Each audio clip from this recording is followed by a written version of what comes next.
Welcome. Thank you, everyone, for coming and joining us today in person and online. Has joined the meeting.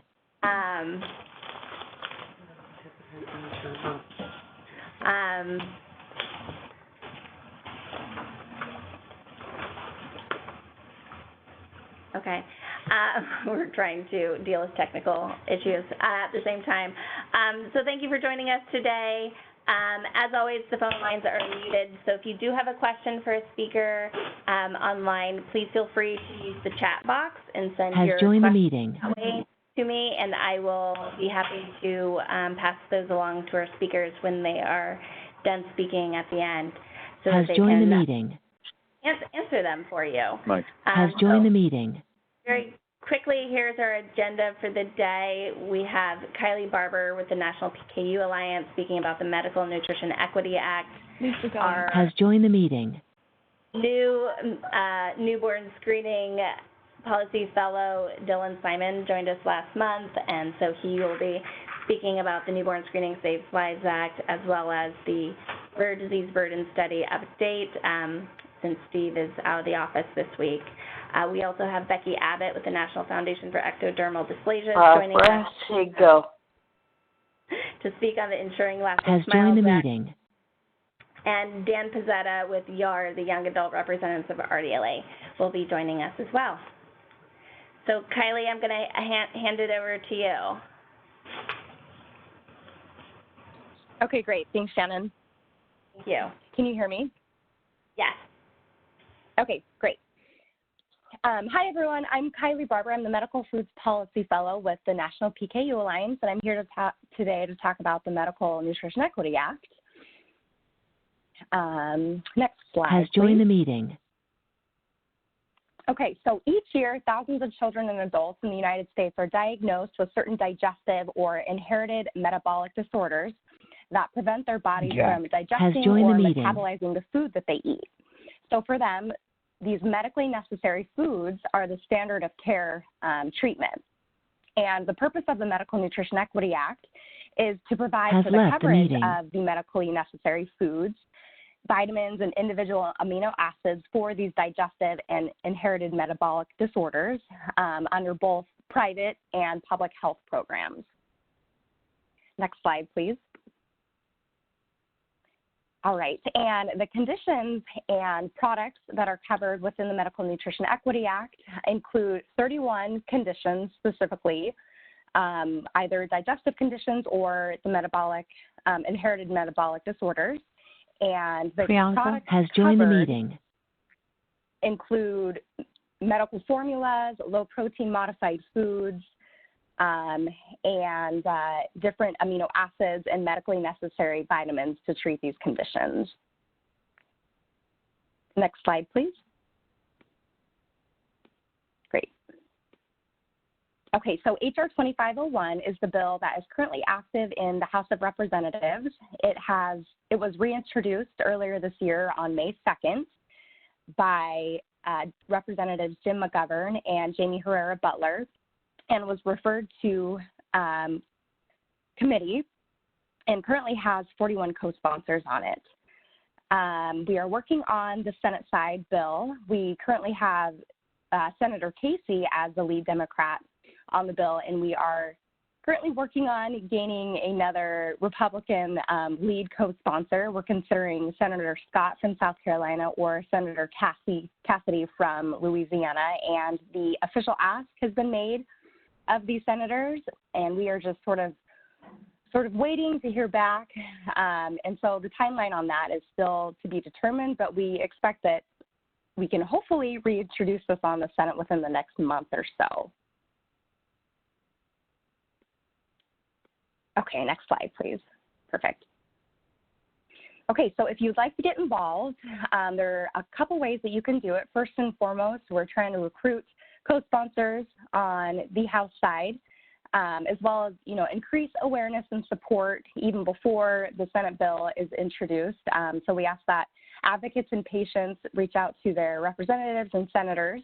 They can actually go to our coalition website, which is nutritionequity.org, and you can share your story, your patient story, and you can also send an email directly to your senator and your representatives. That's pre-made. All it takes is just a couple clicks and for you to fill out your information. And then that will go ahead and send an email to your representative and senator. If you have any questions for me, you can find my email at the bottom of this slide. It's kbarber@everylifefoundation.org. And that is it. Great. Thank you so much, Kylie, for the update. Next, we have Dylan Simon joining us, and I'm going to pass it over to him. Hi, everyone. I just want to take this opportunity to introduce myself. My name is Dylan Simon. I joined a few weeks ago as the new Newborn Screening Policy Fellow, and I'm really excited to be on board and was not given a whole lot of hit the ground running with the Newborn Screening Saves Lives Reauthorization Act. Here we go. Okay, so let's do a little bit of background on newborn screening. As you all know, it's a vital public health program that started originally in the 60s with PKU and is now required in every state.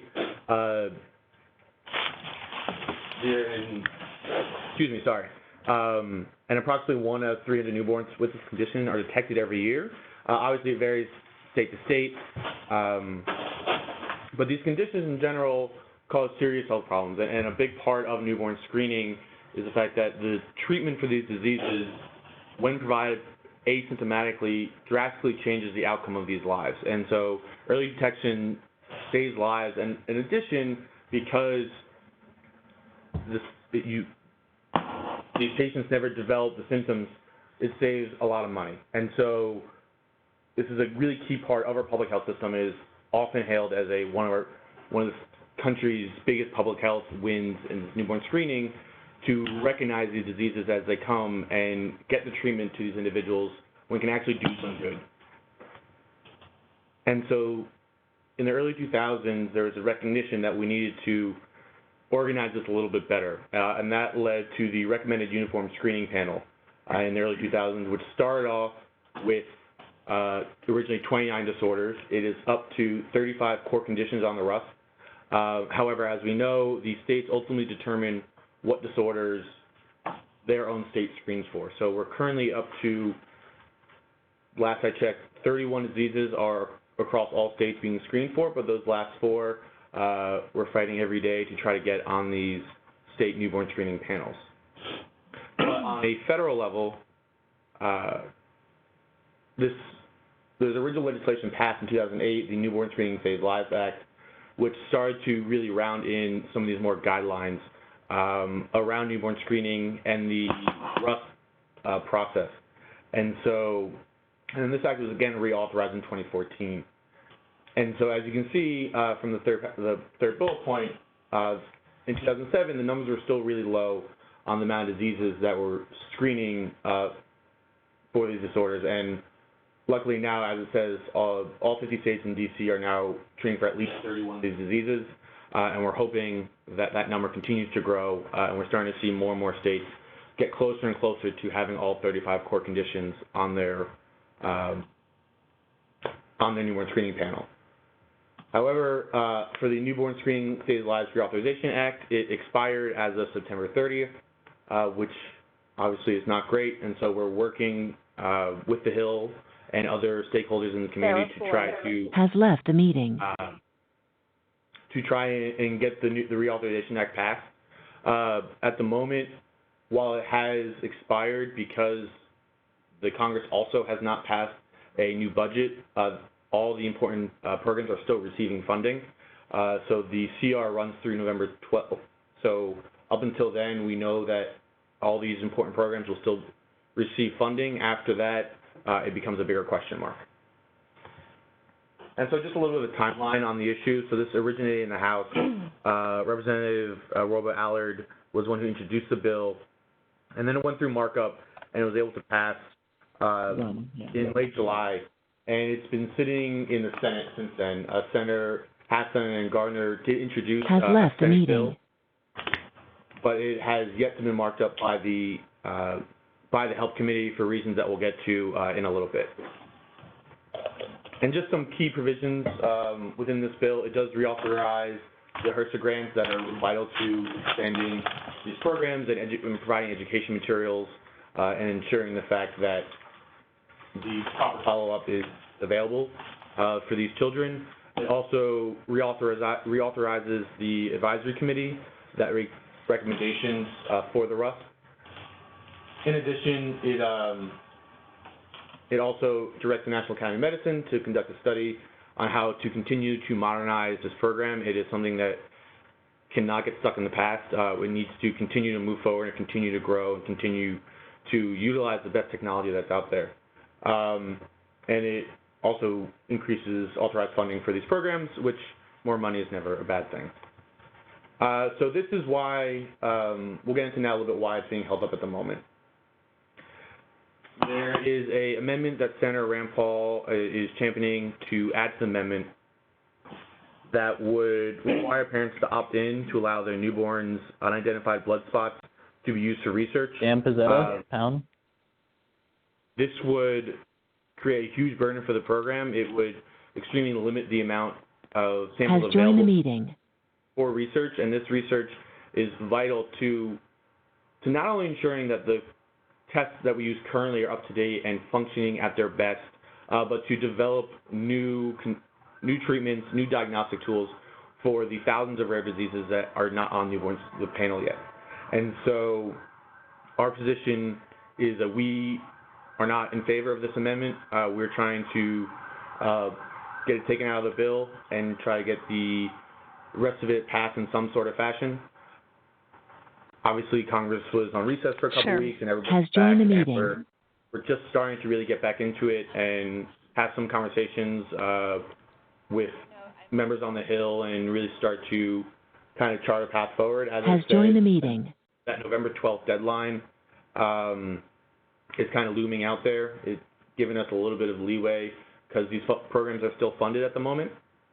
So I would urge everybody to contact your members, specifically Senator Paul's, Leader McConnell's, Leader Schumer's office, as well as Chairman Alexander and Ranking Member Murray.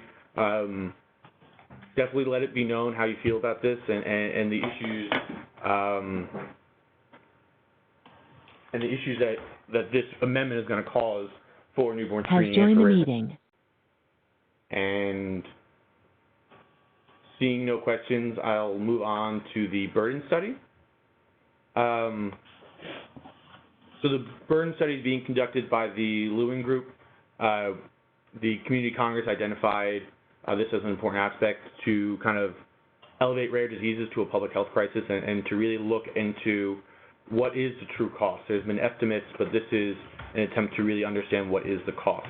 So the study will include rare disease groups that represent approximately 60% of the U.S. population with rare diseases, and we're hoping that this study will be completed in the mid-2020, and when it is completed, we will have a caucus to announce the findings. So part of the reason why it got pushed to mid-2020 for the release is because there was a decision to include the Medicaid data within the study. We believe that it would improve the study to get a broader understanding of the true costs of rare diseases, and that was the decision for why we decided to add the extra cost for data collection and kind of push back the release. And that was done with the expert advisors, as you see below. In addition, what we're really excited about in the FY20 Senate Appropriations Bill, which obviously has not been passed into law yet, but we're hoping that this makes it into whichever final budget does eventually get passed. It would call for a GAO study very similar to the Lewin Group study. It's just nice to have kind of a federal partner looking into these same costs to support and to work hand in hand with the Lewin Group study. So that's a big part of what we're looking forward to next year. Obviously, there's a lot going on in newborn screening at the moment. And thank you, and looking forward to working with everybody. Thanks, Dylan. Let's see. Next, we have Becky Abbott with the National Foundation for Ectodermal Dysplasia. Becky, go ahead. Hello, everybody. I hope everybody's having a wonderful day. Thank you to RDLA for inviting me to speak today. I want to talk to you Has left the meeting. a little bit about the Ensuring Lasting Smiles Act, which is also known as ELSA, Senate Bill 560 or HR 1379 in the House. A little bit of background. 1 in 33 babies is born with a congenital anomaly. And then of those 120,000 children born annually with birth defects, approximately 40,000 of those will require reconstructive surgeries. Examples include cleft lip and cleft palate, skin lesions, vascular anomalies, malformations of different body parts. Examples are ear, hand, foot, and then also craniofacial deformities. Although medical professionals and surgeons can correct many of these issues, many of the insurance companies deny access to care by often saying that these procedures are either cosmetic or they're non-functional, although the treating physician does say that they are medically necessary. Next slide. So the Ensuring Lasting Smiles Act would ensure that all private, group, and also individual health plans would cover the medically necessary treatments to repair these congenital anomalies, and that would also include any needed dental or oral procedures that are needed for children who have Bonnie Beckett Has joined the meeting. rare diseases such as ectodermal dysplasias where they're missing many of their teeth or need craniofacial surgery. It would stipulate that this coverage includes services and procedures that would functionally repair or restore any missing or abnormal body part, Dan as long Pizzetta, as that, as long as it is medically necessary to achieve normal Has left the body meeting. functioning or appearance. And then, as I said before, it clarifies that this includes any type of dental, orthodontic, or prosthodontic support as long as it's medically necessary. And it does exclude any cosmetic procedures or cosmetic surgeries. Next slide.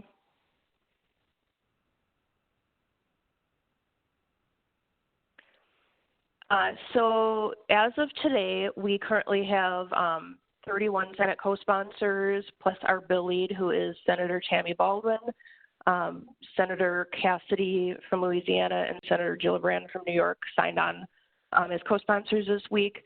And Senator Baldwin from Wisconsin and Senator Joni Ernst are our 2 bill leads on the Senate Bill 560.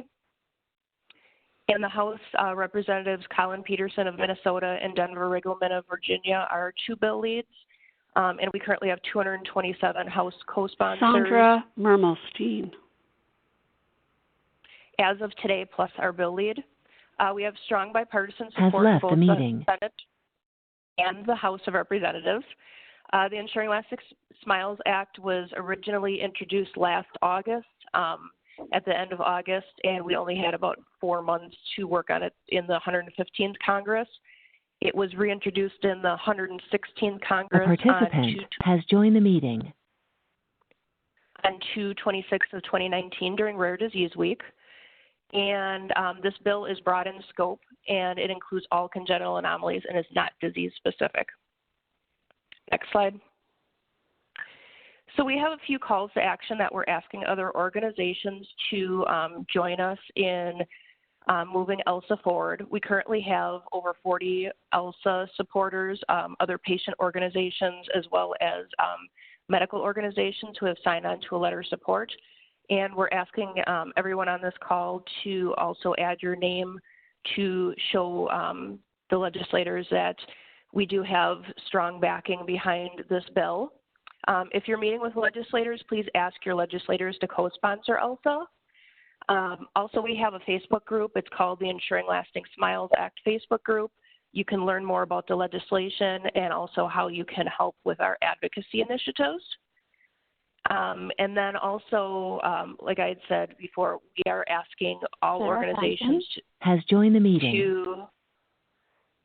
to not only sign on to that letter of support, but also register as an advocate so you can get updates on ELSA.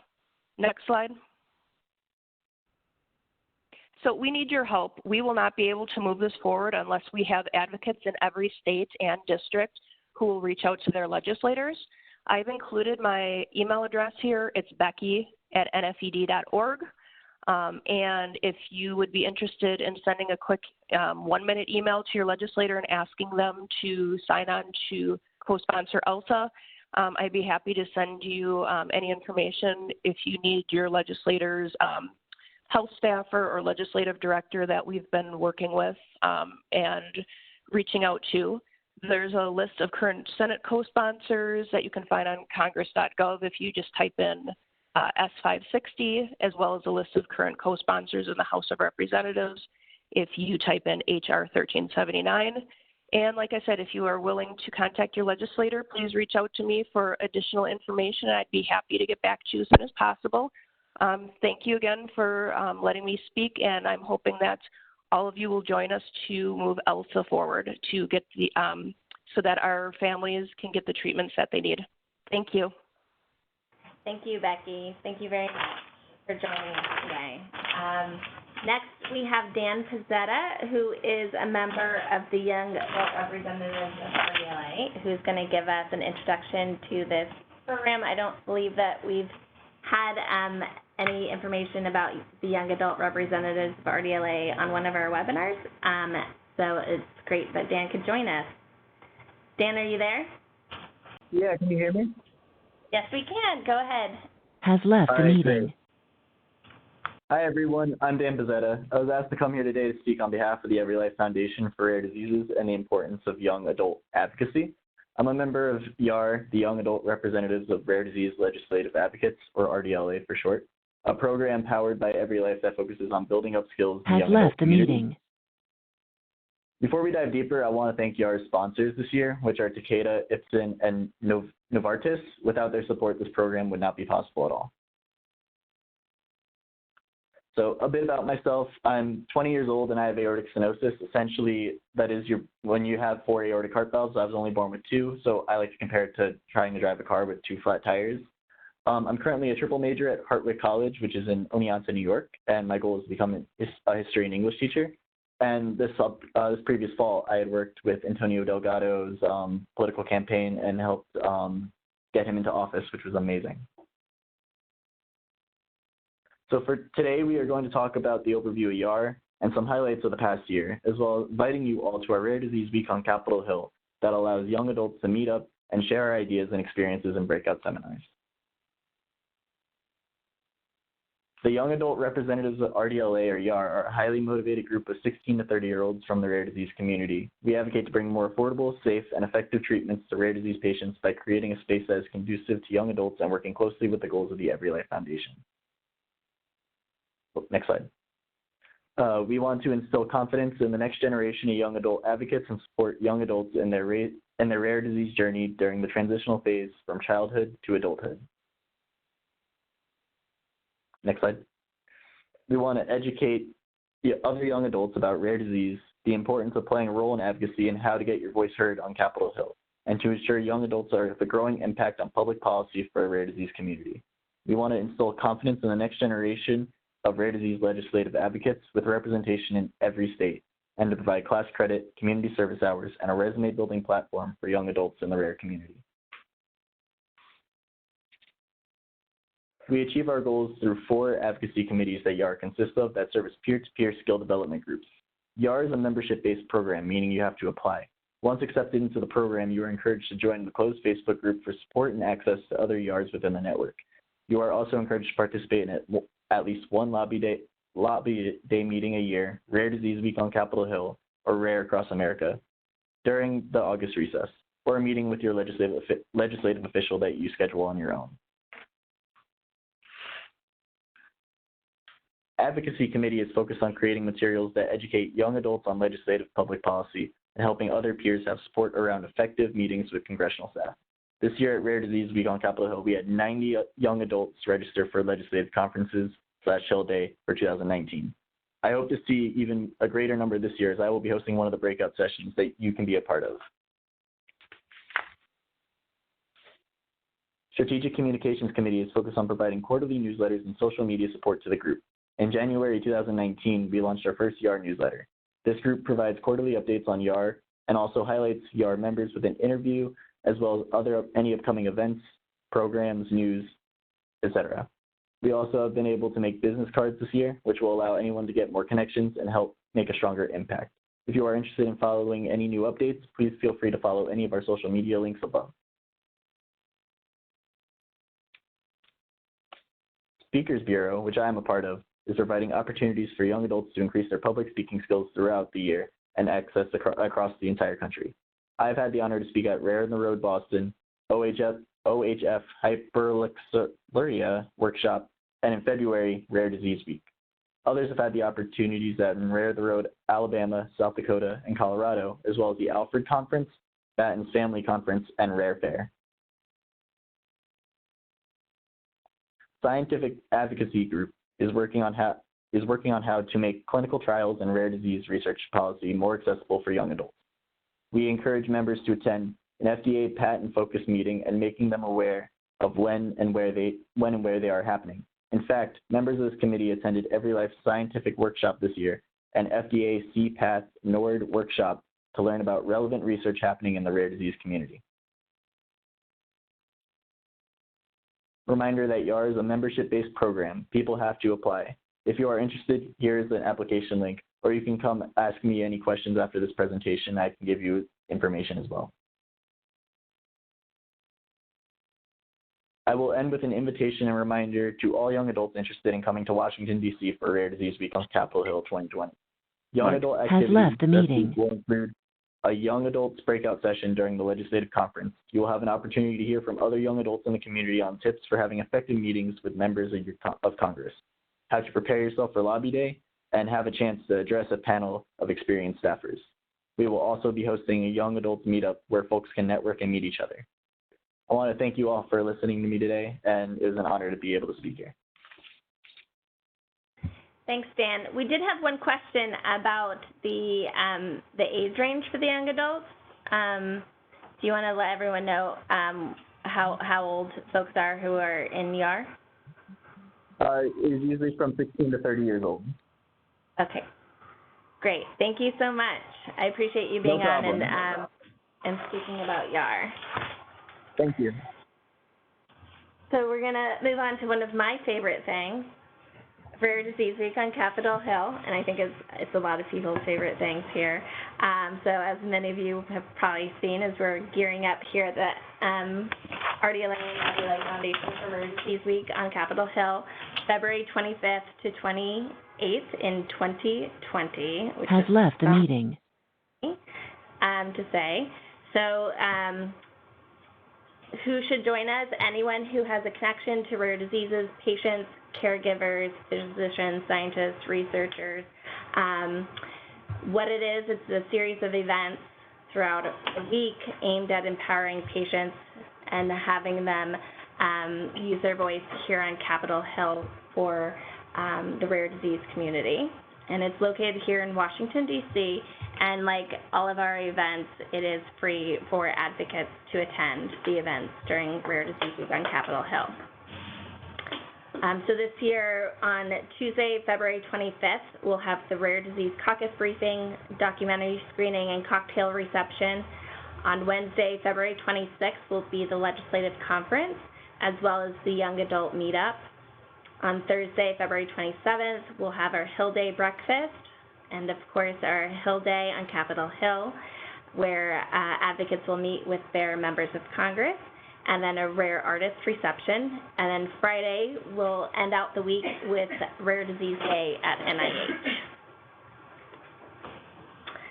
NIH. Reasons why you should attend if you haven't before. At Rare Disease Week on Capitol Hill, you'll learn about key legislation that affects the rare disease community. You'll be able to educate your legislators about the needs of the rare disease community and patients and strengthen your relationships with your legislators. You'll be able to raise awareness on your rare disease and rare diseases in general. And it's a great opportunity to network and meet others in the rare disease community, advocates, members of Congress, staffers, FDA and NIH staff, as well as representatives from industry. So we know that it's not easy for our advocates to get to Washington, D.C., and that while our events are free, it does cost our advocates money to be able to travel to D.C. and stay here for the week. So we do offer a limited number of travel stipends to help offset the cost of travel to D.C.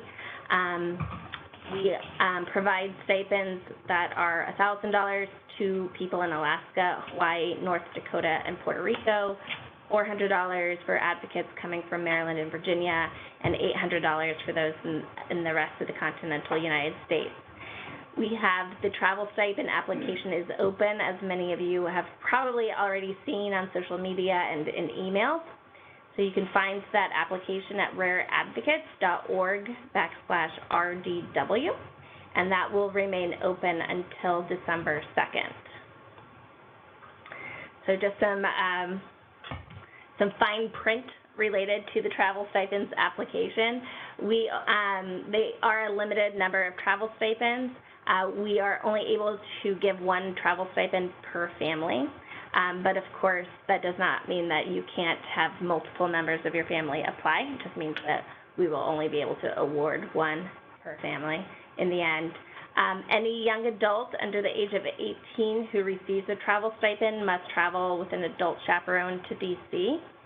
And part of the process of the travel stipends is that we do prioritize by state. We try and ensure that we have representatives from all 50 states. If you know anyone in North Dakota, ask them now. We would love to get representation from all 50 states, and North Dakota keeps on eluding us. So, and we try and get a wide range of diseases represented at Rare Disease Week as well. And of course, we like to prioritize those who are new to Rare Disease Week or have never received a stipend before. So, as well, if you do receive a travel stipend, you are required to attend the Legislative Conference on February 26th and the Hill Day meetings on February 27th. But of course, you're also more than welcome to attend the other events that week as well. So some important dates to remember between now and February. The travel stipend application will close on December 2nd. The first Rare Disease Week information webinar will be held on December 12th. Applicants will hear whether they have received a travel stipend or have been placed on the wait list by December 20th. And then registration will open for Rare Disease Week on January 2nd. And then we'll hold a more in-depth webinar right before Rare Disease Week on February 13th. So I hope everyone is really excited about Rare Disease Week. If you have any questions about Rare Disease Week, the travel stipends, please feel free to reach out to me. My email address is on this page, actually, svonfelden@everylifefoundation.org. Lisa Foster. I am happy to answer any questions you may have. We also have a save the date. Has joined the meeting. RDLA meeting and webinar. It will take place on November 21st next month. And of course, these meetings and agendas are open to all. So if you have particular topics that you would like to present on or would just like a presenter to maybe an issue that you want to learn more about, please let me know. And I'm happy to find a speaker who can speak on it. So please let me know if you have any ideas. But we don't have any questions that I see in the chat. And so thank you so much, everyone, for joining us today. Has left the meeting. A lovely Thursday. Jessica. Has left the meeting. Marnie Cartelli. Has left the meeting. Has left the meeting.